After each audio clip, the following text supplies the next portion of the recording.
Welcome back to Sunday Vibes, one and all. We're back in Clubhouse 5, just off of Leicester Square, the best place to watch your sporting entertainment in London. There's some big fixtures this weekend as well, including Arsenal versus Manchester City. And look who's back in the building. He's not been on a Sunday Vibes in a while. Patrick Van Straten is back. How are you, mate? I'm very good, thank you. I'm pumped for this one. Well, I'm not really, but I'm ready for this one. Let's put it that way. How are you? Yeah, very good. Haven't seen Pat in ages. You've been on stag do's and things like that for a while, haven't you? Holidays. But back in the building. Dukes, how are you? All good, thank you. All good. I really enjoyed the European football on display this week. Highlight, no doubt, for most people, Newcastle's battering of PSG. Lost a tenner to Joe when the fun stopped. But yeah, it was unbelievable performance. It was. And if you haven't already checked out our European football show, Continental Club, go and give that a watch. Today, as you can see from the title, we are playing a game of most likely to. Now, the way this is going to work is we're going to read out a statement and then we're each going to deliver an answer on who we think is the most likely to. It's almost like a revised mid-season prediction kind of thing, isn't it? We're going to start with most likely to finish higher, Arsenal or Liverpool. Juicy. Much talked about. Go on, Dukes. So I said Arsenal at the start of the season, and I don't think I'm just being stubborn, but I can be quite stubborn as a person as well. But I'm going to stick with Arsenal. Even though it's tighter than I probably thought at the start of the season, at least on the performances so far, I don't think either team has played at their absolute best, which kind of excites me for where they could both go this season. And there are other factors involved in the reason that I think Liverpool are behind Arsenal, not least they've had some injuries, so have Arsenal, but they've had massive discipline problems. They've had 4 red cards, a few of them unfortunate and shouldn't have been awarded. You know, they've overturned the Jota one now from last weekend for starters, even though they said that the wrong foul was the problem in that. But I think they are just more suspect defensively, even though Arsenal have missed Zinchenko and obviously don't have Jurrien Timber this season. Zinchenko's now back fit, of course. But Arsenal have also missed Gabriel Jesus at points this season. Gabriel Martinelli's not been at his absolute best so far. He's now out. And I just back them across the entire season. You know, they've only played Arsenal 3 members of last season's top 10. And I have been slightly disappointed with their level of performance. But actually, their results have actually been pretty good, considering. I would say. They're actually 1 point ahead of Liverpool at the moment. They've scored 1 less goal, but they've conceded 1 fewer. And I'm surprised that they've only conceded 1 fewer, because you watch the games, I think Arsenal offer way more control in games. I feel like every time I watch Liverpool, which I put on Twitter the other day, or it got clipped up on Twitter and everyone went mental, but I feel like they concede big chances in every game. Really big chances. Because they do. They do. And Alisson is a phenomenal goalkeeper, and he'll probably keep on operating at this ridiculous level. But if he doesn't for a few games, I think they'll concede goals. And I back Arsenal across an entire season to finish above them.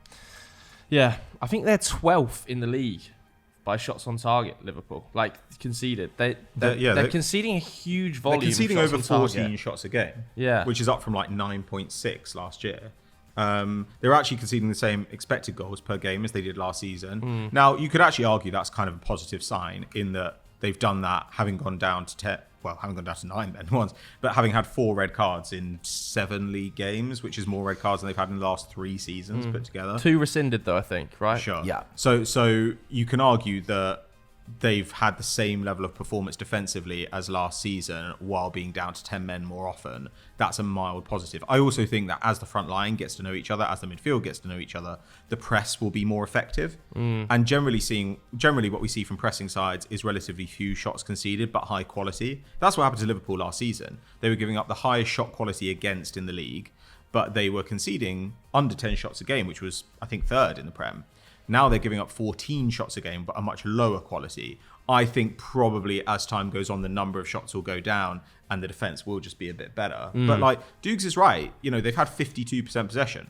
They want to have about 60. So it's kind of hard to gauge how good they are actually going to be at trying to be the side that presumably Klopp intends. But I don't know, like they do look ropey at the back, and their centre backs are really active. Like Van Dijk is making about twice as many tackles and interceptions this season as in any previous Liverpool season, and he's good at that. Like that's fine. I think he's got pretty much 100% tackle success, though that probably includes the one he got sent off for, where he did kind of win the ball as well. Kicked through to do it. But if your centre backs are that active, they're going to make mistakes. They're going to give away red cards. Like, it's just how it works. No elite side wants their centre-backs that active. It never happens. So that is something they're going to have to work on. And even if everything still kind of works, I still think there's a hole at defensive midfield, because I don't think McAllister is a defensive midfielder. Wataru Endo is not a defensive midfielder. It still just feels like there is a role to be filled there, and teams will probably find a way to exploit it. So I have my concerns about that. Now, the attack's good, but they've also been behind a lot, so they've been attacking a lot. When you're behind a lot, teams tend to sit back a bit more. You tend to get a little bit more XG, a little bit more space, more shots. So that's kind of played into the stuff that makes Liverpool look at their best. Yeah. But their XG is still only the same as Arsenal, isn't it? Yeah, it's the same as Arsenal's and slightly behind Newcastle, so top of the league. But I just think that, you look at games like the Newcastle game. I think they've been out-created on XG in 3 of their 4 away games. And the Newcastle game, great strikes from Nunez to win it for them. But Almiron hit the post. Newcastle could have put that game away before Liverpool had a chance to get back into it. And if you keep going behind, sometimes when you go 1 goal down, you'll go 2 goals down. Sometimes your shots won't go in. Sometimes you maybe should have had a penalty and you don't get it. There are all sorts of things like that. You're putting yourself at risk of, randomness taking you out of the game if you constantly give up these chances and go behind and don't control matches. So I'm not that impressed by Arsenal. I don't think Arsenal have been very good. I've made the point again and again that I think you could probably expect Arsenal's points tally to come down a bit this season. I think that it should be a consolidation year for them to prove they can do, Champions League and the league at the same time. But I think that the disaster case for Arsenal is probably less likely than the disaster case for Liverpool. And also, Arsenal are above Liverpool while having played badly. If things click for Arsenal, then they could pull away. And by expected goal difference per 90, I think they're at like 1.2 per game, and Liverpool are at 0.76. Like, there's a big gulf between I think there's sides. only 3 clubs in the Premier League that are +1 there. And I think it's Man City, Arsenal, and Newcastle. And then, I think and then way Chelsea down are close behind, actually. Yeah. I mean, Chelsea's results have obviously been god awful, and it's very funny. But I think Liverpool should be solid favourites for top 4. I think Brighton's defence is horrible. I think Chelsea have had bad results. I think Spurs have bigger squad issues than Liverpool do. United are all over the shop right now. And it wouldn't surprise me if Liverpool finished above Arsenal. But if you make me bet, I'll bet on Arsenal just because of all the stuff. And we are going to make you bet. We are. So you're both saying Arsenal. I totally agree. I think that Liverpool are just shipping so many shots right now. I think they've conceded more shots on goal than the likes of Forest, Everton, Fulham. And I do think that Klopp will find a solution. I think in large parts, when Trent comes back and the box midfield can form, you will see a little bit more protection when Trent inverts into that sort of defensive midfield position. So I think they'll be competing, very competitive with Arsenal for that second spot. But if I had to put my money on someone now, I would also put it on Arsenal. I think they play uglier football this season, Arsenal, but as a unit are more controlled and disciplined, especially in possession. I think a large part of that is down to Declan Rice. The defence has been good again, absolutely exceptional so far, Declan Rice, and the return of Gabriel, that experiment in the very opening couple of weeks of the season where we didn't see Gabriel play, the return of Gabriel, the return of Zinchenko, they're so much more controlled on the ball. But Liverpool just do have that X factor in forward areas, like they do. Their forwards are definitely the forwards playing better.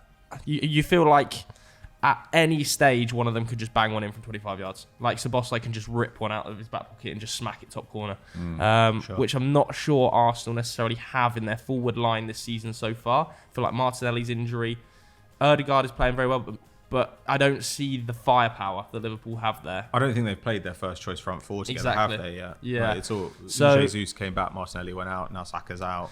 Yeah, so it's going to be very, very tight. Very, very tight. I would also say that even in Liverpool's unbeaten stretch, which is actually really remarkable, I think it's 18 games unbeaten, which is really, really impressive. But Arsenal are only 6 points behind in that period, which was Arsenal's capitulation at the back end of last season with all those losses, all those drawn, all those dropped points. Only 6 points. So Liverpool at their best are a little bit better than Arsenal, but I just back Arsenal to be more consistent across the season. Okay. We're all saying Arsenal then. Most likely to finish higher or lower. Not lower, higher. I don't really think either one's going to particularly trouble City for the title. No. Unless City... I think if there's a title challenge, it'll be because City have been playing far too conservatively, which they have. I don't think they've been playing very well. And City come back to the pack rather than one of these sides gets up toward... Like, Liverpool are currently playing at an 87-point pace. That's not enough. That's not enough to beat a good City side. I just don't see one of these sides beating a good love City it side. if Arsenal beat City this weekend for the title. Yeah, it I'm would not gonna lie, be so would I. brilliant. It would be brilliant to watch as a neutral. Yeah. No Saka, no Martinelli though. It's gonna be a tough one. Saka's going to play. Saka Let's might be have back. it right. Saka's going to play. But if he doesn't, then you're just like, what is this? Like Trossard and Fabio Vieira versus Yeah. City. But no Rodri, so No Rodri, no De lack of Bruyne. control in there. Let's go to the next one then. Most likely to drop off the most from the 2022-2023 season. Is this not already sorted? I, Do you want to take this I'm one? not saying Man United. You're going to say Man United. I'm not. Really? I'm not either. I've actually got Fulham. Likewise. Oh, you go for sure. it. I think Fulham are legitimate relegation contenders this year. Though weirdly, they're not actually from 10th they're last not year as actually well. really worse. I think They're they about, just overperformed. they're about worse. as bad. But they're worse in the goal scoring department. Sure. And Mitro in the bailed luck them out department. an endless amount of times last agree. season. I think he put up sort of like 15, 16 XG against their like 46. So like you've stripped out like a third of the goals and not replaced them at all. Tim Ream's got more XG per 90 at the moment than Raul Jimenez. Yeah, well, He's Raul got a Jimenez shitload of he mistakes, didn't Tim score a goal last season for Wolves, did he? And he's not scored a goal this season in 7 games. I'm not convinced as to why he's starting over Carlos Vinicius. Like, Sure. I would just be playing Carlos Vinicius at this stage. I don't see where the goals come from at all for Fulham. And I expect them to lose Palhinha in January. I know he signed the new contract, but I think Bayern Munich will be back in a big way for Palhinha in January. Yeah. I don't see a world in which, if that happens, he stays. I think surely they came to some sort of agreement when that contract was signed that it would just be for a slightly bigger fee when he left Bayern Munich the second time. And if you lose Palhinha in January, Mitrovic is already gone. I think they are in a really, really dangerous position. I don't see where the goals come from. The back line is a bit of a mess. I think last season they were 16th by expected goals conceded, and I don't think it's improved. Like Calvin Bassey, Not really played enough. And Castagna, I don't see the improvements massively. And when Palhinha gets ripped out from in front of them, I think it could be really ugly scenes. I think if we're talking about amount of positions dropped, which is kind of how I've defined drop off the most, to go from 10th That's to exactly what I potentially 16th, 17th. 19th. I don't think they're going to be quite that low. They're but relegation be. contenders, yeah, definitely. I mean, yeah. They don't look as good as Everton. Let's say 18th. They don't look as good as Wolves. Everton look great. And they go from 10th to 18th, an 8-position drop. I'm seriously worried about Fulham. Like, even chance creation's not there for them. Like, they're not even creating for the strikers. I think they are... They're 20th for shots per game. Yeah, and I think Boy. that cannot continue, man. Yeah, it boy. can't I continue. mean, none of their forward players are in form. Like Andreas Pereira had a real hot streak at the start of last year. Harry Wilson's done very little so far. It's only Bobby Decordova-Reid who's over 0.2 XG per 90. And Decordova-Reid, hard-working player, respect to him, but not going to carry you to safety necessarily. Luckily, there are quite a few bad teams in the Premier League this year. Yeah, like that really, is really the bad. saving grace. It's the weakest Premier League we've seen in years. In that, Especially the bottom half. last year, because some of the sides that got relegated were not actually like the worst sides in the league. It meant that we had a crop of bad teams staying in the league, and then we had an unusually weak group of teams coming up from the Championship. So I think the bottom of the league this season is like total crapshoot. Anyone could stay up. Yeah, I think the Fulham, obviously Man United are going to make the most headlines in terms of a drop off if it continues, but Fulham are, I think, the actual answer in terms of, as you say, places dropped. Yeah. But we could talk about Man United. I presume you're going to say Man United. Well, I don't know. I agree. I actually do think they'll probably right the ship, and it will end up being not that bad. Not least because I think you look at that Galatasaray game, and I was like, this result sucks for United, and I do think this idea that they're like, Casemiro takes a while to get up to speed. I think, I also think Casemiro is being asked. You see him getting into the box and scoring goals. He is now at an age where you can't get that out of him and have the same protection. Yeah. He kind of has to do one or the other. So I think that's something that Ten Hag has to say, no, you're a defensive midfielder now. Like, we're not breaking into the box.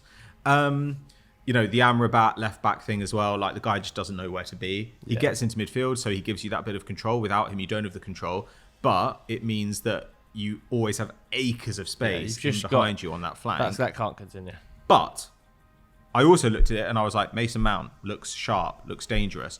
Højlund looks uncontainable. He looks really good. And not just like he's a big bully who can break through the back line. There were moments in that game where he showed tight control in the box, where he was receiving well, and there were moments where he just like put his head down and blazed past people. And I was like, that's kind of what you want to see. It's from kind of this like guy. Gareth Bale-esque in full flight. I thought he reminded This me is Haaland, he reminded me of like Romelu Lukaku. Like when Sure. he was like early days in the Premier League, just like holding the ball up, just able to turn people at fun, so fast on the ball, like good finisher. Hits everything super hard. Super hard. Like the finish Committed where to for everything, the isn't he? offside goal where he like drops the shoulder, comes back and just spanks it. I was like, he's so good. It was like a star-making performance. I was watching those highlights like yesterday, and I just thought like this is a reel of every ability you would like your striker to have, and he's a kid.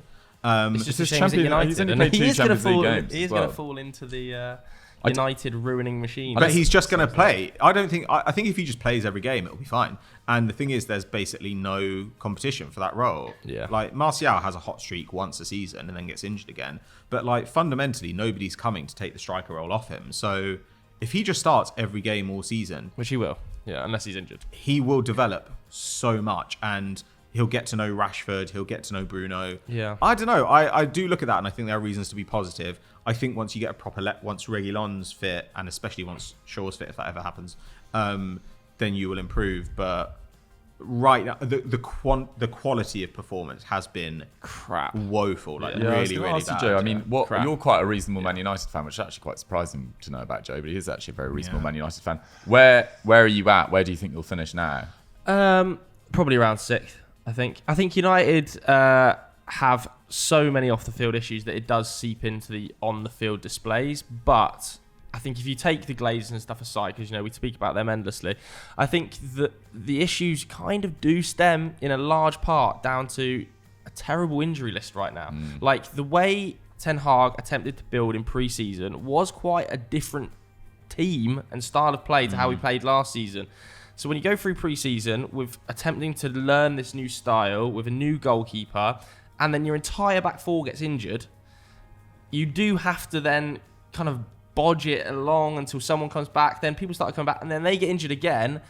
I think the whole team has been thrown out of balance because of that. Like Amrabat at left back's meant we can't play him in midfield. Not having a player like Luke Shaw, who's so vital to how we build up from the back. Not having a player like Martinez, who's so vital to how we build up from the back, has meant Andre Onana hasn't been able to get involved in build-up. We've not been able to pin teams in as much. And with that being said, Onana's looked a lot more vulnerable because he's facing a lot more shots on target. Like there's just a lot of problems that I think will be solved, not overnight, but a lot quicker when the left back situation gets somebody in there, and eventually the back line gets settled. Like there's just been too much chopping and changing, way too much chopping and changing in the back line. It's meant Onana has looked all over the place. Casemiro hasn't been at his best. He just hasn't. Even Mason Player Mount, of the month. He's been For Man quite, I United. think he's Yeah. been quite bad, to be honest. even Mason Mount, who I actually think has probably been, maybe after Højlund, United's best player last 2 or 3 games. He looks really, really good.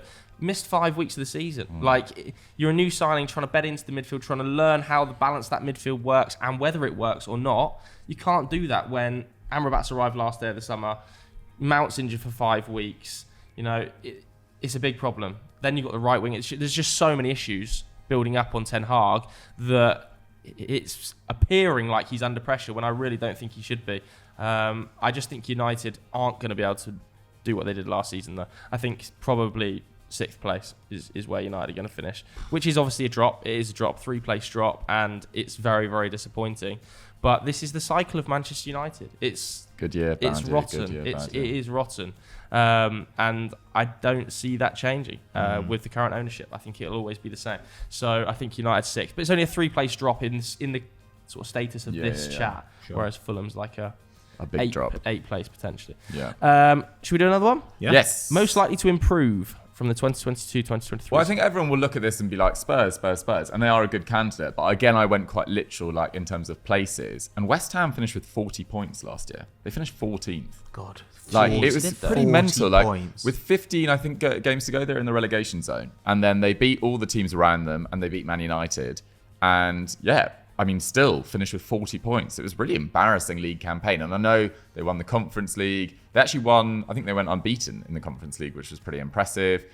They were probably slightly fortuitous in that final. I think they got outplayed by Fiorentina, but still won the competition. First trophy in 43 years, and it feels like that's given them a lot of confidence this year because even though they're not dominating games, but Moyes teams rarely do, they're really, really effective at what they do. Paqueta looks great. Paqueta looks brilliant. Bowen's back on form. I think Ward-Prowse has been superb.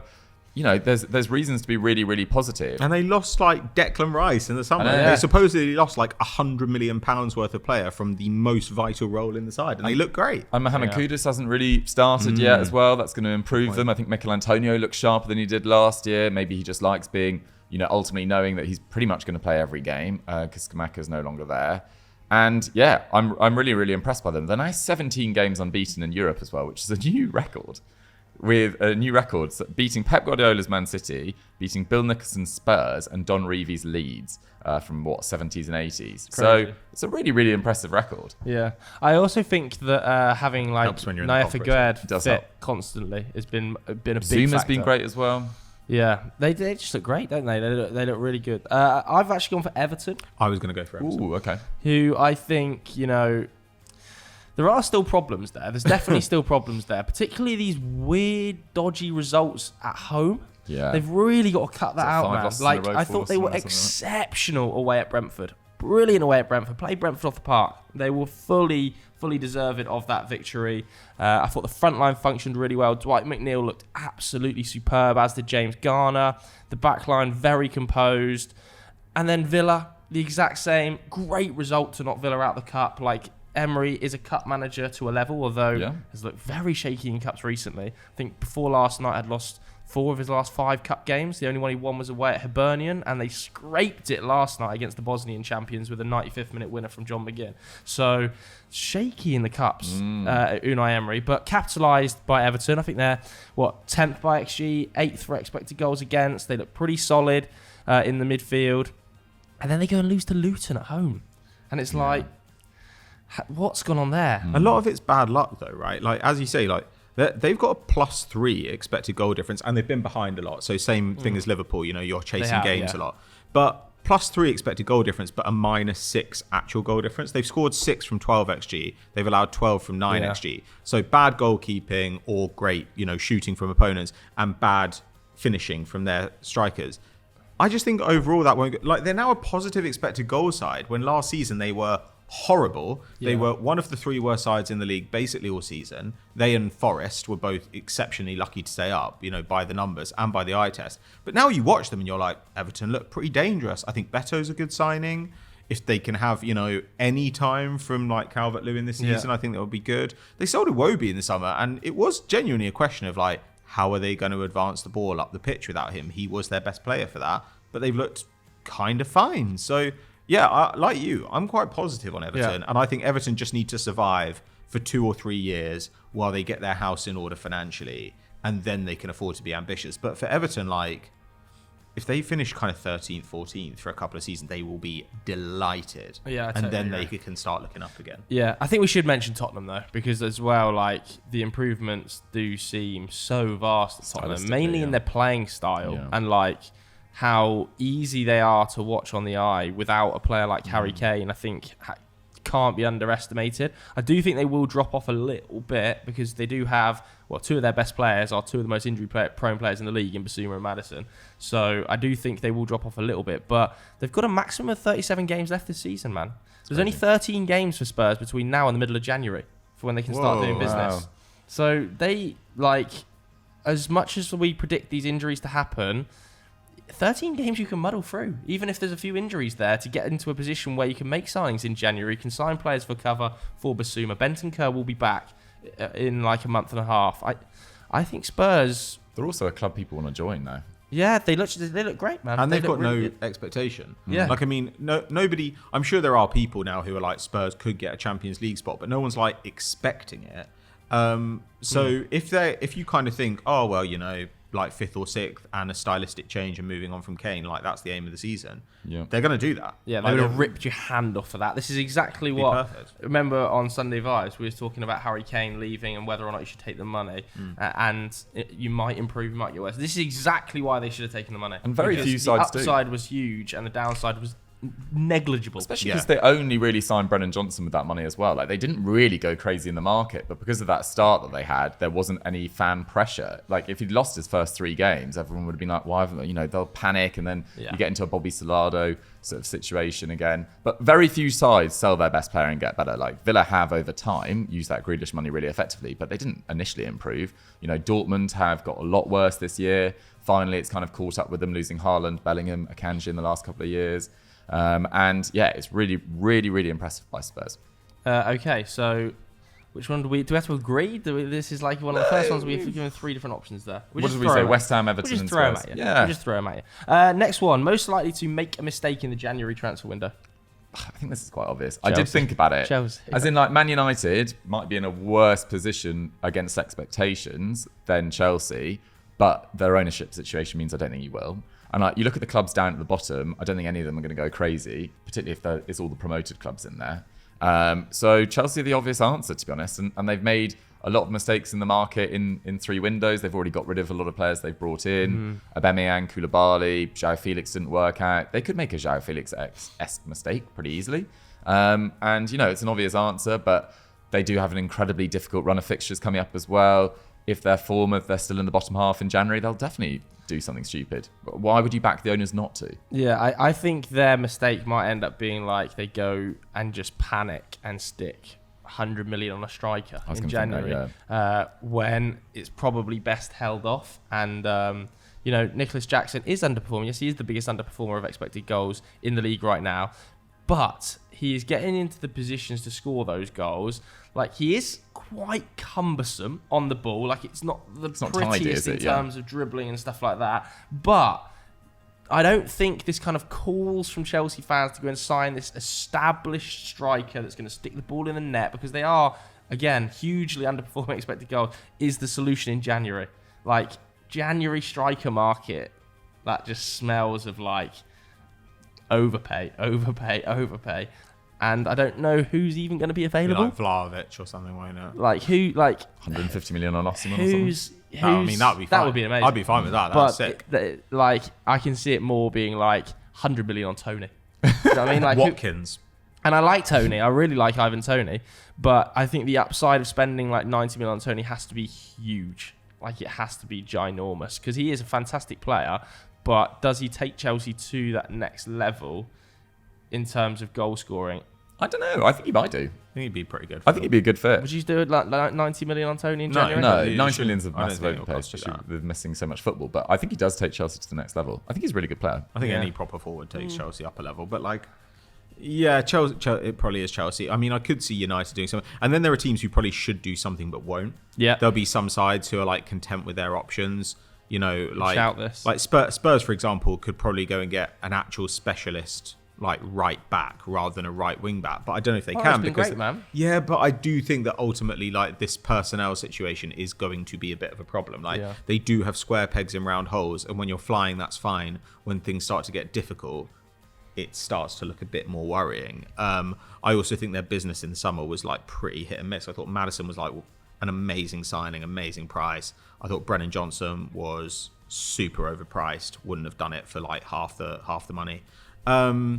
And you know, there'll be some side in danger of relegation who will also do something mental. Yeah, definitely. You know, like Forest will do something ludicrous, because they're one of the thickest clubs around since they came up. Like, Wolves don't have any cash though. Everton under new ownership. I mean, it's kind of Everton's USP to do something mental, but is the new owners? I don't know. It's also quite hard for Everton to waste that much money though, because they basically need reinforcements in pretty much every position. Basically any player they sign, unless they spend loads and loads of money, it's kind of okay. If you told me like Everton are going to spend 25 million on a centre back, 30 million on a midfielder, 30 million on a winger in January, I'd be like, fine. Like, they need all those things. Like, who cares? What about? I'm going to throw one at you. This is, I've seen it linked.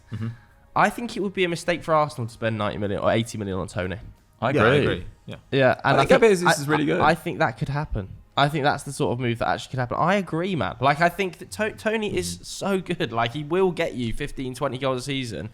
But Is he actually better than Gabby Jesus? No. Like, No, as a he's not at finisher, all. yes, he is, probably. But All-round his player. all-round game, Jesus, is out of this world. I Like, agree. he brings so much good stuff out of Ødegaard and Saka and Martinelli. The way he links play, the way he is back to goal. Obviously, Tony does this stuff as well. I'm aware of that, and his finishing is exceptional. But if you're going to go and spend 90 million, I feel like you want to spend it on a different profile, or spend some more money and go and get Evan Ferguson, Yeah. or spend more, like... I don't You want that quite kind of pure get box the player, Tony yeah. move to Arsenal. I think that is like this weird narrative that's been concocted amongst Arsenal fans that our strikers aren't elite goal scorers, therefore we're never going to be able to win a league title. I don't think that Tony bridges the gap to City enough to spend £90 million on him. I wouldn't spend £60 million on him. Like, he's a good player, but like he's nowhere near that value. Like, he's a different sort of weapon. So I suppose you could argue that if you spend 60 mil on him and you sell Nketiah for kind of Balogun money, then maybe that's worth doing. Like, he is a different sort of thing. But fundamentally, Arsenal's attack hasn't looked great this season. It's been okay though, like in the actual raw numbers. But whenever you do get that front four of Ødegaard, Martinelli, Jesus, and Saka, or even just kind of three of those guys and no Martinelli, for example, the attack looks amazing. Yeah. Like, Jesus, like you say, makes it all tick. I agree. The problem at the moment is just that like people are injured and you're kind of like fumbling with two or three of the different roles. I think Tony would be a great option to have, but it's not an option I'd pay 60 mil for. And it's certainly not an option I I'd pay think 90 like mil for Tottenham, I would be like, yeah, he'd be because he would be like the guy, go in there and be the guy. But I just don't see him being the guy at Arsenal. But to why go in don't? there. Yeah, but then what's your objection to Chelsea? Because I I don't. think it'd be great for Chelsea. Like, they've got a lot of goal-scoring wide players that I think Tony would facilitate quite nicely. No, I don't think he'd be the guy for Chelsea either. Really? Yeah. I don't know. I think the expectation at Tottenham comparatively to Chelsea would allow Tony to slot in there and be very effective. I think at Chelsea, I don't know what it is about the number 9 situation. The guy who comes in to be the 9 at Chelsea has to just be like like it has to be an Osman or something for me. Like, An it has to actual be superstar. the elite of the elite next. He's Because- also 27, and Chelsea don't sign players over 25, according to reports. They turned down James Maddison for that reason. Yeah, So maybe I'm wrong. Chelsea fans, let me know how wrong I am in the comments below. They are very vocal at the moment. Next up, most likely to get sacked first. Are we all saying Paul? yeah, I said it on Team Talk. I said it on last week of Sunday Vibes. I'm not calling for a sacking, but I really wouldn't be surprised at all. It's probably Paul Heckingbottom. I mean, 1 point from 7 games, 5 goals scored. That's the fewest in the division. I think a few teams are on that as well. I think Fulham included. 19 goals against. Obviously, when you lose 8-0, that skews that quite dramatically. But Yeah, the but that bottom- result has to be brought into it. Like, Yeah, and the thinking, doesn't it? bottom for expected points after, who do they have this weekend? Fulham. They then got Man United, Arsenal, Brighton. Points I think at he'll be United. sacked during that period. Points at United. Yeah, no, I'm not convinced that like there's. Oh, better. I mean, I don't really know anything about him. And They're going to go to Chris Wilder. I basically couldn't pull him out of a crowd, like Paul Heckingbottom. No idea. But I don't look at the squad and think, wow, there's so much more to come from this squad. Like, I think it's so miserable when you come up with, but when essentially you do a good job, but you also get a little bit lucky and the team comes up a season or two early from the championship, and then you always get sacked. Like, And after you a get few pillaged. games with He's like a been squad you pillaged. can't do anything with. Ilianum Die, absolutely Sanderberger. the best player in the team, chance creator, goal scorer, drove everything on and off the ball, highest pressing numbers in the championship, pulled out a team. Sanderberg pulled out a team Yeah. and replaced with admittedly high level talents, i.e. Cameron Archer, Gustavo but, Hammer really as like well. Cameron Archer. but not like, Hamer, I should say. you know, ready to go now. Yeah, ready-made solutions. I agree. Like, it feels like it's going to be him. If we look above that, I mean, I wouldn't be surprised if the perception, even though last year we were like, they are not as good as they look, but if we assume that Fulham are going to drop a lot, it would not be that surprising if they were like, hang on, last season we finished 10th and now we're in a relegation battle. And Marcus, because Fulham always have like the blockhead move in them. That was Like, crazy. Fulham always do dumb things. Like, it's just in their nature. They can't not. So that would not surprise me either. Other stuff like, Iraola. He's had the worst fixtures list I agree. in the league, man. I'm And actually you've got- coming on to him in the next question. and but- also I would say that Bournemouth's transfer business makes me more convinced that they are invested in the long term. I wouldn't fire him, agree. but I can see them doing it. But the fact that they went and got like Traore and Ouattara and stuff, it feels like Bournemouth have said, we are building something for the long term. And that makes me more of the opinion that maybe they're okay They've with had a a little lot bit of injuries short-term as well. pain. Yeah. They have been dreadful. I don't think he will. I don't think he will, but like Gary O'Neill as well. Like just because they don't score goals. Like I actually think they've been quite good. I actually think so as well. I actually think so as well. And I've been surprised at how good Gary O'Neill has got Wolves playing, but the front line can't score a goal. Like, and I don't see it scoring a goal. They don't have like, any money though. I can't imagine them getting someone better, if that makes sense. Yeah. I think that you can muddle through with Kalajdzic, Cunha, Neto. Like Neto's playing so well, by the way. Hwang's playing really well. Yeah, he is. But the highest goal scoring tally in Hwang's history is 5. Yeah. Like, considering everyone was, including myself, I was definitely wrong about it, was panicking about their midfield. I think their midfield's been pretty solid as well. Yeah. Lamina looks really good. But I would say about Gary O'Neill, like I don't think he did a good job at Bournemouth. I think Bournemouth were lucky. I think he's done a good job so far. I think Bournemouth were lucky to stay up. I don't think it was anything to do with him. Like you look at their actual performances on the pitch, and it's just that like shots against them didn't go in and their shots did. That's not like the manager doing that. But the Wolves so far, the way they've changed style and some of their performances make me think maybe there is a manager here. Like genuinely, like we argued about Gary O'Neill last season, but his performance so far this year, I'm kind of like. It's been better than Bournemouth. Maybe he's actually a pretty good coach. Who knows? He might be like an Eddie Howe, where you kind of think at one club you're a mess, but at another you might just be the right guy. I think he's maybe quite a good motivator. Like they do really run for him. Do we think there is a world in which Erik ten Hag could be brought into this conversation? The guy is always quite the opposite of trigger happy. They're quite loyal to managers. Like I think they could have stayed. They could have fired Mourinho much earlier. They could have fired Solskjaer much earlier. I don't know. I'd be very, very surprised. United's culture, certainly in the hierarchy, is always of tolerance of mediocrity. And I think in Ten Hag's case, it's easier to sell that it's not actual mediocrity, but it's like bad luck with injuries and things like that. So I think he should be able to make the case to keep his job. I think he'll only lose it if the fans are calling for his head. Then they'll sack him. But that's normally what it takes for United to make a change. Otherwise, United would bumble on with the same execs, same manager, same sporting director, same players for years. It's only when fans say, we will not stand for this anymore, that suddenly the club's like, oh, I guess we do need like a head on a block just so we can like get out of this like dire situation. Because they don't really care. So long as they keep making their commercial rev, they don't really care, right? They're not proactive. They've never been proactive about signings. They've never been like proactive about appointing the right structure. Like it's so delayed. Yeah, it's very. And no one there knows about football, right? And also, he's had an incredible amount of backing, like in loads of different. All his facets. signings. All of his signings are very Erik ten Hag signings. Yeah, you know, they've really put their money behind this guy, and I also just don't think he should be sacked. So not for me, but I thought it was worth bringing up. Most likely to face a shock relegation. I've kicked off a few. Pat, who do you think? A shock relegation. Who do I think is low-key crap? I mean, we've already talked about Fulham, and I do think, does that count as a shock if they drop into the I think so. I've got them. They're mine. But they're very, very clearly in the pack. Like, there's nothing to suggest that Fulham are better than. Well, there's something to suggest they're better than, say, like Luton, because Luton are very bad. But that's not really on Luton. Like, I just commend them for like getting to the league as quickly as they did. I'd say they're probably in there. Other than that, like, I kind of have faith in like the Palaces of the world and stuff. I think they'll be okay. Yeah, I agree. I mean, Palace have just been so unlucky with injury. I think they've had 9 of their 23. I think they had 9 of their 23 first-team players injured. At the moment, they've got 6 starters, if you count França out injured. How long is Eze out for? 6 weeks. Yeah, Eze's out 6 weeks. Elise, Jefferson Lerma, hamstring. So all of the signings they made in the summer, França, Lerma, Dean Henderson out injured. Eze out injured. Elise out injured. Edouard out injured. God, something like that. And they still beat United 1-0 at Old Trafford. Superb. Really good. Bonus 3. But yeah, I agree. I think it's Fulham. I'm going Bournemouth. Really? I know we've already talked about the fixture list, man. But I thought they'd had a superb window, like pretty much up there with Arsenal. Maybe is the best. And the injuries. I know they've had. I know Lloyd Kelly's been out. Tyler Adams hasn't been able to play. Alex Scott.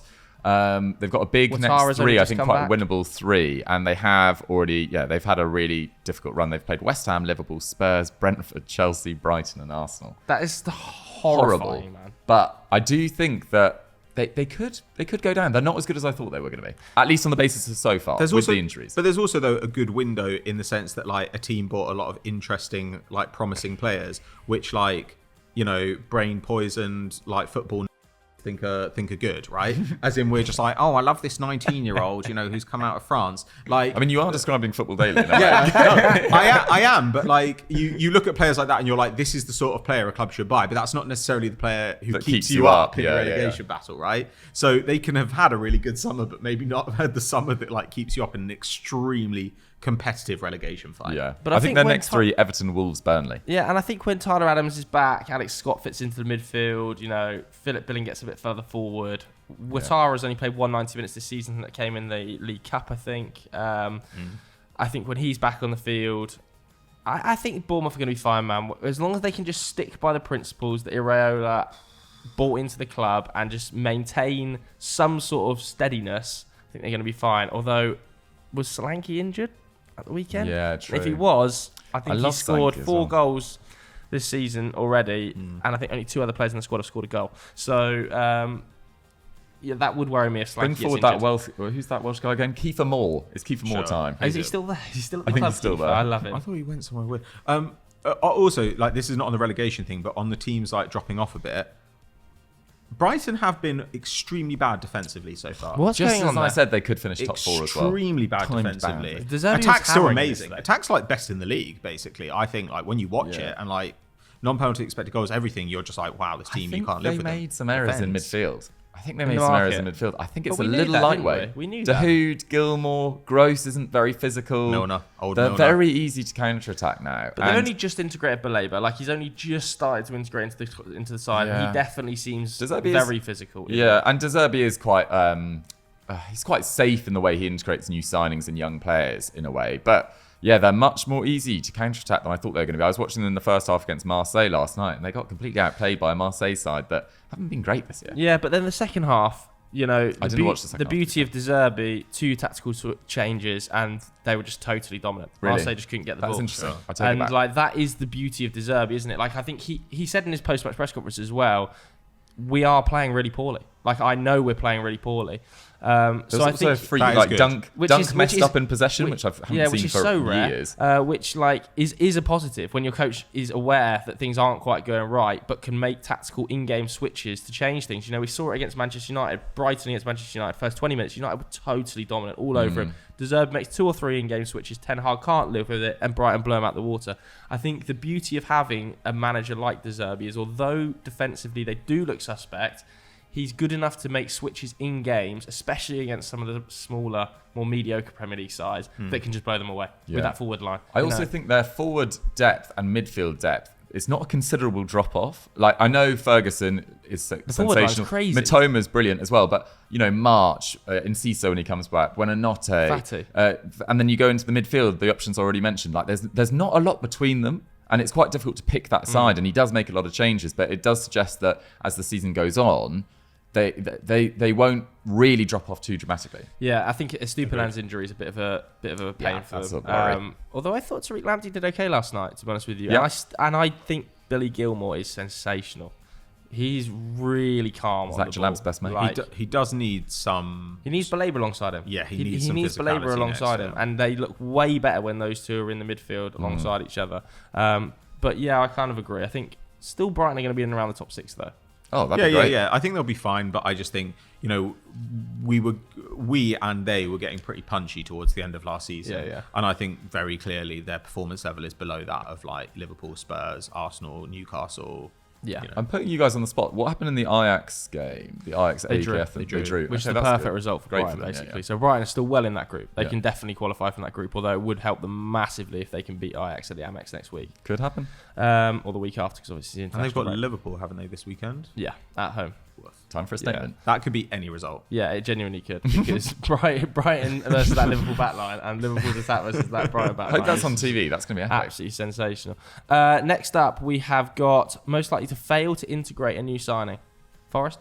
Yeah, I had Has Forest. to be. 7 Si- deadline day arrivals, by the way. They signed 43 players in the last 3 windows. Oh my God. 43 players. Permanent players. as well, I think. Unbelievable. And you look Some at of them are some of the loads. players last year.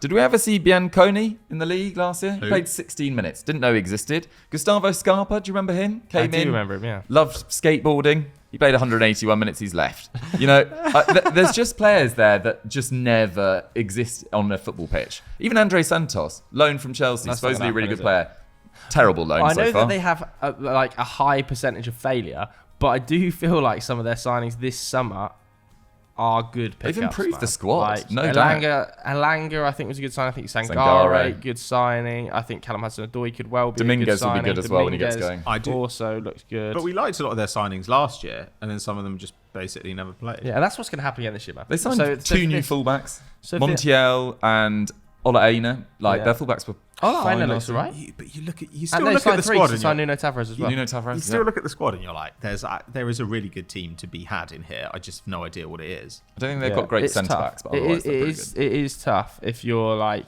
trying to bed that many players in, which is why Turner they're just and the they definite signed that answer. Benfica keeper Vlachodimos as well. Like, Pronunciation, by the way. yeah. Okay, next one. Most likely to win a European competition, not including City. Ooh. Who's in the Europa? Liverpool. West Ham. Villa, I mean, in it's the difficult Conference to bet League. against West Ham at the moment, to be honest. You think West Ham are more likely to win the Europa League Than like Liverpool. than Liverpool? Liverpool might Dude, win the Europa. I It's wasn't waffle. thinking that. Yeah, probably Liverpool, to be honest. But I think West Ham have a decent chance of going deep as well. Even in the Champions League, I think with a fair wind, I Arsenal. think or Go on, Newcastle, or Newcastle. No, I don't think Newcastle were actually as good against PSG as people make it out. Like they played well, but if you actually look at the chance, they kind of everything they hit went in. Yeah. And though I was kind of positive about PSG as well, like even though their defense was horrible in that game, I looked at it and I was like, There was no positives out of that game. No, I thought Ousmane Dembele was pretty sharp, and I looked at him. No, he was terrible, man. You're an idiot. Like He was Ousmane, terrible, he absolutely man. was not. Ousmane Dembele was picking it up on Dan Burn, he was shocking. he was picking it up on the turn and beating people and like dropping deep. And I looked at it and I thought, this is the first time in a while that I've seen a PSG team that looks like a squad of players who can improve together over 3 seasons rather than a bunch of guys who were really good on FIFA 14. Terrible. I'll be right. Like Luis Enrique always does this. Luis Enrique like has teams that look a bit ropey at the beginning, finds a way to get the talent together. But I think there's a reason to be He positive generally there. does it in his formation. Like, what were they thinking? They underestimated Newcastle massively with that formation. I thought it was really arrogant from them. But I think they also got unlucky in that like Ugarte did not play a pass at the proper pace to a player's Oh my feet. god, what all was night. going on there? It looked like he shocking. was playing clogs. The ball did It not was move off behind his the boot. player every time. It was the wrong pace. I don't know. I looked at it and I was just like, I can see something. you I know- can see this working. Do you know who really impressed me though? Given how badly his team was playing, given the atmosphere, Zaire Emery was awesome. I thought he was brilliant. He's cool. Okay, He's yeah. cool kid. I But, just like, thought PSG were exactly as I expected them to be. yeah, Literally, but I They think did win a but tie. I- so mate. predictable, man. But I think in a year or so, I think it will be a good year for them. In that, like, Yeah. they will. Enrique will work some stuff out this year. Luis Enrique, I should say. If I he's think. still in a job next year, that is. Yeah, but I do think that They like can't fire another the one. way they've changed their transfer business, and Luis Enrique is much more of a disciplinarian and has much more of a stature in the game than the last few managers they've hired. I think Luis Enrique is the rare person who can say to that squad, no, I've actually won everything. I've won And treble, like, yeah. you know, he's obviously controlled Neymar in the past. Like I've kind of won everything. I've been an elite player. Like I can get this together. So, but anyway, leaving that aside, when you're a team at the level that like Arsenal or Newcastle are, it only takes a little bit of luck for you to get a pretty solid run. You Yeah. know, like if like Real Madrid and City draw each other and then one of those gets, and the winner of that gets like knocked out in a kind of freak result, you can end up being in a situation where you're looking at your path to the final and you've maybe got one really hard fixture. Are we talking about path to the final for Newcastle? Inter got to the final last season. Inter Inter are much better side Nah, than there's no Newcastle. way. Inter, are you serious? Inter were way worse last season than Newcastle were last season, and than I hope Newcastle will be this season. I don't know. Way I worse. don't know. I Like, think I they've don't- got a very good defense in there. I think bad teams get to the final of the Champions League all the time. Yeah, there's always a shock semi-finalist. It could be Newcastle. The reason that I'm not saying I confident that think could it be will happen. I'm Newcastle- just saying that like this idea that it's like literally impossible. Well, it's not Yeah. impossible. It happens. It's we gonna we be did it on Liverpool, Team man. Talk, didn't we? And we had to rank that group. And I think we all had Newcastle third or fourth. But Dortmund have looked really bad in the Champions I League. would- And Milan were terrible the other night as well. I would not have put them third or fourth. I'd have definitely put them like first or second in that group. And Right. I just, You've got I more just faith think, in them than I do. I just think if I got drawn in a 2-leg fixture against Newcastle, I'd think, oh god, This is St James's Park is a hellhole to go yeah, to. this is It's a going to be disaster. this is going to be rocking. fair And play if to them. Newcastle, it would almost help them if they get out of the group and then like say, February maybe if they're like really in a dogfight for fourth, like if they were like sixth or something, I don't think they will be, but if they are like kind of around sixth or something, I can imagine them being like, we don't care, we're going for glory. And coming up against Newcastle in the Champions League is miserable. And I don't know, I'd love them to do it, honestly. I tweeted out, and the point I was trying to make last I don't week think it's was that like crazy. that St James's Park is so difficult to go to, and people were like on Twitter, and like we were having this too. debate in the I office, said were it. saying like, well, yeah, but You would say it. PSG have played against like Red Star and Marseille, but not only is Newcastle's atmosphere hellish, the team is so good. Yeah, the team's like, really good. It's all well and good going and playing at Red Star. The team are crap. Yeah, and know what I Marseille mean? have never been anywhere near PSG's it's- level since like Bielsa left. It is like going and playing Galatasaray. Obviously, they beat Man United this week. The atmosphere's hellish, but the team is so mid. But Team's Newcastle are alright now. so good, I- and the atmosphere is so Exactly, I think like- too, I admit I was wrong, but I just thought, Mbappe, Dembele, they played in huge games. They played in huge atmospheres before. So is Milan Skriniar, so is Marquinhos. Donnarumma has played in Euros finals. I didn't expect it to have as big an impact as it did, but fair play to St James's Park. It did look awesome. I don't Yeah. know if that's true. I don't know if it's like the atmosphere that does it for people like Mbappe. I also thought Newcastle, what you're saying basically, Newcastle also had tactical plans, like they were doubling up on people, like they had ways of dealing with them. their pressing was When amazing. you've got a team like that is just like, that has a kind of fear factor where you don't get a second in the middle of the park. And I do think we underestimate the fact that some of these teams get as much time in the middle of the park as they want, Stroll and about, respectively.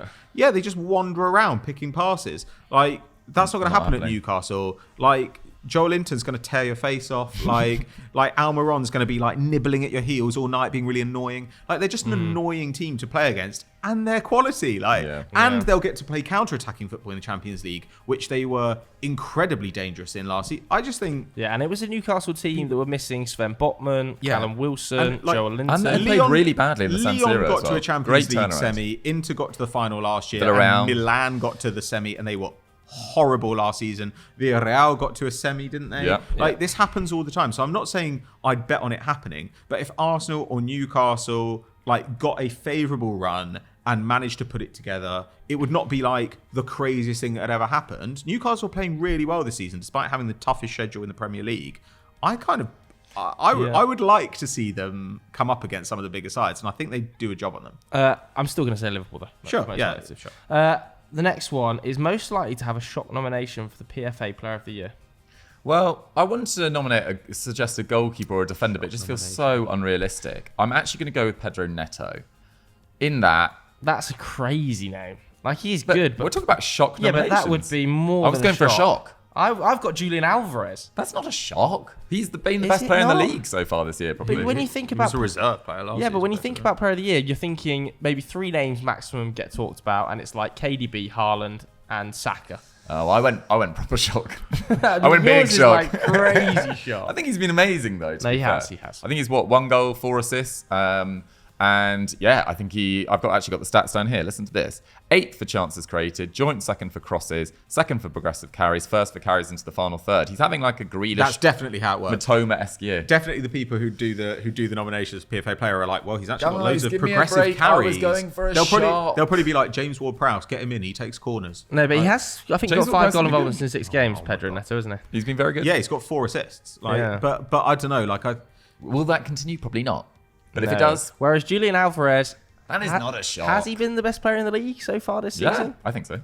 Like, has he? I don't know. Salah's been pretty unreal. Salah's been pretty good. Haaland's Yeah. been pretty unreal. well, I don't don't think Haaland's been as good as Julian Alvarez this He's season. got the most goal involvements like in the league. Yeah, but and he I think always he's has like, the most by goal accident. and I think involvements. he's like second in Europe. I think Haaland will be annoyed with how badly he's played. Yeah, this but I year, think if by at the his end of the standards. season Depends he who's is finishing, He's not yeah. been bad. But if at the end of the season he has 30 goals in the league, it becomes a lot Obviously he's harder gonna to win, like yeah. nominate. Yeah, but I somebody think else. Julian He's not a shock Alvarez could nomination. put up 25 goals this season. Yeah, but that is not a shock. He's an exceptional player, an amazing team. That also kind of never happens for Pep.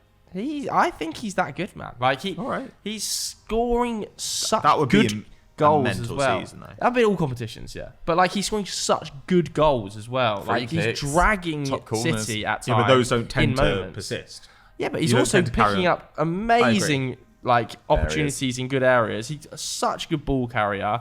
Works incredibly hard off the ball, and with the absence of KDB, there is a bit of a void for like another star at City. Someone described him on and Twitter as the perfect mix between De Bruyne and Aguero, which I thought was crazy. But I enjoyed know it. that Doku looks very sense. exciting, but he is like Man City's most exciting player, man. Julian Alvarez. Another big year for Phil Foden.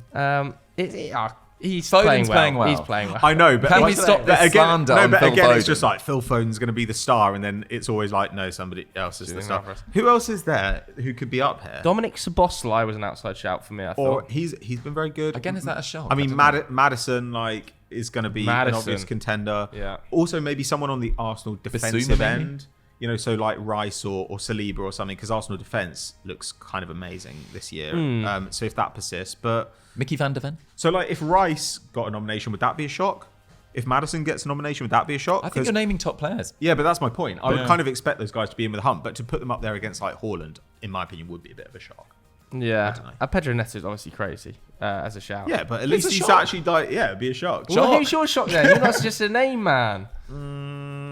Well, Dominic if I'm just going to name Solanke. anyone who's a shot, then I'll be like, I don't know, like Ollie Watkins or like Eberechi Eze or something. You know, like that would be a shock. Yeah. As it was a good That's shout. a good shout. No, it isn't. It's not going to happen. The shock nomination is a perfect Yeah, but then I shout. might as well Shock. be like, Gustavo Scarpa. He's gone now. Exactly. So Final one then. Most likely to force an exit in January. I think there's an obvious answer. I've not gone. But for I the didn't go obvious for him answer. either. It's not Nelson. probably Sancho, but I didn't want to talk about Sancho, to be honest. Donny van der Beek hasn't played a minute this season. You know who's likely He to has force played it? a minute. yeah, but he's Not tried, in the league, apparently. He's tried to force a move in every Maxwell. window. and Maxwell nothing ever happens. Cornet hasn't played a minute this season at West Ham. I've gone for Kylian Mbappe. Not very good. Kylian Mbappe. I'm okay. sorry. Yeah, I'm gone for sorry. Kylian Mbappe. Raheem Diaz should do it. I've gone for Kylian Mbappe. I think I just can't believe that PSG are going to allow him to leave on a free. And I think that if that isn't the case and Real Madrid continue on the path they're on, which does look a little bit light in terms of goals, I can see something starting to bubble there. And if something starts to bubble, I think Mbappe, having watched PSG midweek, I could see that It's happen. very topical. I thought he looked miserable out there. I don't think he looked like he wanted to be out there. He looked like he could not care less. He kind of always looks like that, though, in a way. Yeah, but that this was is to a his new vibe. level, This is man. kind of his This was vibe. this would for me It was a new level. felt like a new level. It was literally like he was wandering about. He didn't want to be there. If you don't want to be there, man, leave. And I could see it in January. Real Madrid need goals. They progress through the Champions League, but feel short both domestically and on the European stage. Mbappe don't want to be there. PSG need cash. I could see some cut price deal being made and Mbappe ending up at Real Madrid forcing that deal through. I have another shock inclusion. I don't think he's going to force a move because he loves the club and he seems like a really nice guy as well. But Emile Smith-Rowe's not playing a lot of minutes at Arsenal. Apparently he was very good when he came on against Lens, so I wasn't actually watching that game. I don't think he was. But yeah, 10 minutes of Premier League action, 40 in the Champions League. He's what, third But choice? they're going to come on. He's only just getting fit again, though, to be honest. And I do I think bet that Reece Nelson's ahead of him, though, in the pecking order. not really. Like Reece Nelson, I think could do a forcing move. Like because there are times Both where of them. like a winger goes off injured and Arteta brings on Fabio Vieira, and like with the best will in the world, Fabio Vieira has been pretty good this Yeah. season, but he doesn't have any pace or one-on-one ability at all. Like it's like having a second weaker Odegaard in the squad.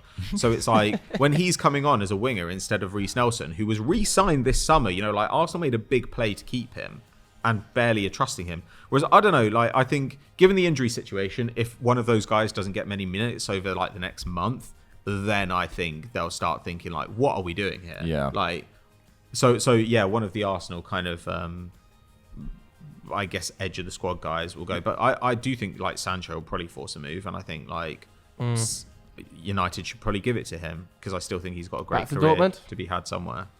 We talked about this on Continental Might be a Club better briefly the option other for him day. I out think there. Marlon's playing so well and he's been so great this calendar year. I just feel very sorry for him. But he was exceptional for Dortmund, as we know.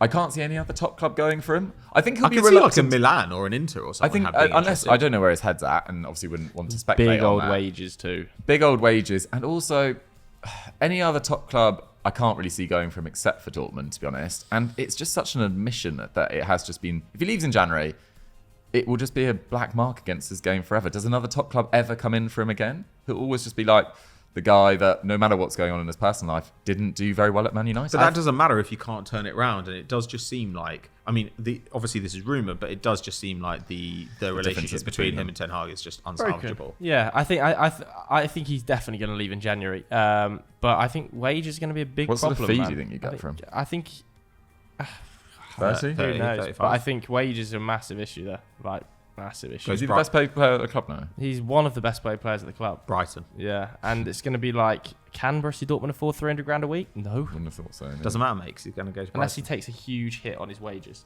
Like, he's going to have to take a huge hit on his wages, and United are going to have to try and either maybe it'll end up being on a loan or something for 6 months.